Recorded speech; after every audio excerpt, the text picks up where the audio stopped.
ജില്ലയിലെ നെൽകർഷകർ മുൻപെങ്ങുമില്ലാത്ത വിധം പ്രതിസന്ധിയിൽ. നെൽച്ചെടികൾക്കുണ്ടായ രോഗബാധയാണ് കർഷകരെ വലയ്ക്കുന്നത്. ഇടുക്കി ലൈവ് വാർത്തകൾ നിങ്ങൾക്കായി അവതരിപ്പിക്കുന്നത് presented by Santa Monica study abroad. പഠിക്കാമിനി അതിരുകളില്ലാതെ. കഞ്ഞിക്കുഴി പഞ്ചായത്തിലെ മക്കുവള്ളി പാടശേഖരത്തിലും ചിന്നക്കനാൽ ബൈസൺവാലി പഞ്ചായത്തുകളിലായുള്ള മുട്ടുകാട് പാടശേഖരത്തിലുമാണ് ബാക്ടീരിയൽ ലീഫ് ബ്ലൈറ്റ് എന്നറിയപ്പെടുന്ന വാട്ടരോഗം കൂടുതൽ ബാധിച്ചത്.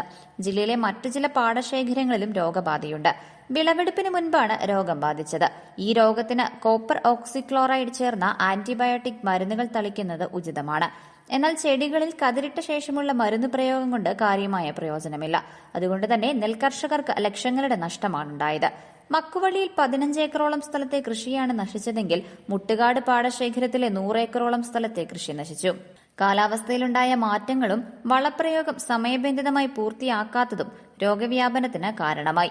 കൃഷിവകുപ്പ് ഉദ്യോഗസ്ഥർ രോഗബാധയുണ്ടായ സ്ഥലങ്ങൾ സന്ദർശിച്ച് സാമ്പിളുകൾ ശേഖരിച്ചിരുന്നു.